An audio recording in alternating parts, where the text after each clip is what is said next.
बहनों ने दावा किया कि भाइयों ने उनको विरासती जायदाद से महरूम किया। अब सिविल कोर्ट के अंदर अदालत ने ये देखा कि रिटन स्टेटमेंट क्या होनी चाहिए इस केस की अंदर जो बात की गई। तो उन्होंने कहा, भाइयों ने कहा कि जी हमें तो उनका बाप जो था ओरल गिफ्ट कर गया था, यानी ज़ुबानी ही उनको वो हिबा कर गया था जायदाद।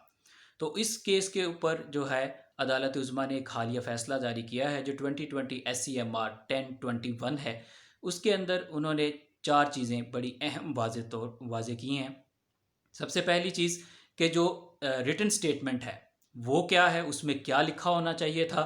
नंबर टू, कि प्रूफ किसने करना था, ओनस ऑफ प्रूफ किस पे था। और नंबर थ्री, उसके विटनेसेस क्या थे, कौन विटनेस होना चाहिए था, विटनेस ने क्या कहना था।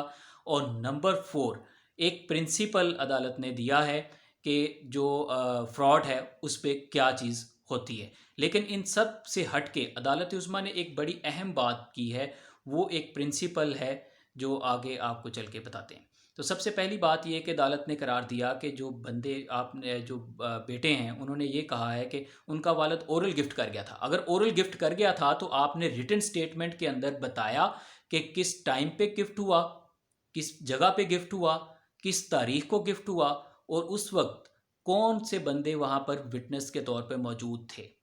तो सबसे पहले तो रिटन स्टेटमेंट के अंदर ये चीज़ें ही नहीं थी। तो नंबर टू, यानी कि ओनस ऑफ प्रूफ, तो साबित किसने करना है।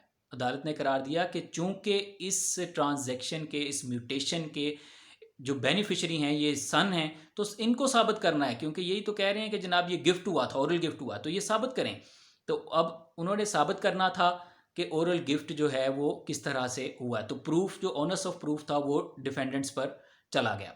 नंबर थ्री, जो बात की गई कि विटनेस, तो अदालत ने करार दिया कि जब ये ओरल विटनेस, जो ओरल गिफ्ट हुआ था, तो उस वक्त जो है विटनेस कौन था। तो उन्होंने एक विटनेस प्रोड्यूस किया, तो उस विटनेस से पूछा गया, तो उस विटनेस ने भी क्रॉस एग्जामिनेशन में ना तो कोई टाइम का जिक्र किया, ना किसी जगह का बताया कि वो जो गिफ्ट हुआ था वो किस वक्त हुआ था, किस तारीख को हुआ था, किस जगह पे हुआ था, और उस वक्त क्या कोई पत्तीदार भी मौजूद था, क्योंकि जब भी ज़मीन का लेन देन होता है तो उस वक्त उसके जो गवाहान होते हैं वो उस ज़मीन के पत्तीदार होने चाहिए, तो क्या वो तो नहीं थे।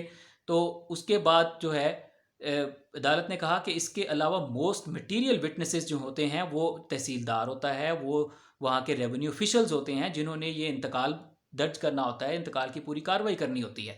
तो ना तो डिफेंडेंट्स ने उनको पार्टी बनाया, ना कोई उनको एविडेंस के तौर पर लेके आए।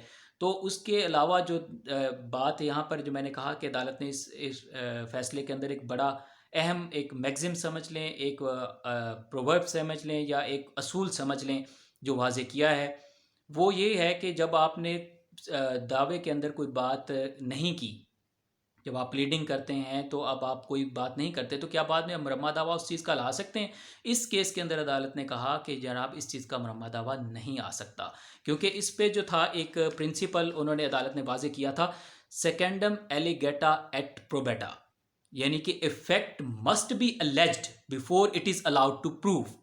तो अगर आपने कोई बात साबित करनी है तो उसको पहले कहना ज़रूरी है। तो इन लोगों ने रिटन स्टेटमेंट के अंदर जब कोई बात कही ही नहीं, तो अब ये दोबारा से उसको शहादत में कहीं सी या किसी भी लेटर स्टेज पर सिविल दावे के अंदर आप नहीं तब्दीली कर सकते इस तरह की। तो उसके बाद एक चीज़ जो फ्रॉड का एलिमेंट लास्टली जो फोर्थ नंबर पे मैंने कहा कि जो अदालत ने वाजे किया वो ये कि no person can be allowed to take benefit of his own fraud. तो चूंकि ये कह रहे थे कि हमने किया है, तो ये अदालत ने करार दिया कि अगर कोई बंदा खुद से फ्रॉड करके आ जाएगा तो उसको अदालत कोई भी रिलीफ नहीं दे सकती, कोई भी उसका बेनिफिट नहीं दे सकती। तो सिविल दावे के अंदर आपने जब भी जवाब देना है या आपने दावा करना है तो इन चीज़ों का ख्याल रखना बेहद ज़रूरी है। तो अगर आपको वीडियो अच्छी लगे तो इसको लाइक कीजिएगा, शेयर कीजिए, कमेंट कीजिए और चैनल को ज़रूर सब्सक्राइब कीजिए। Thank you.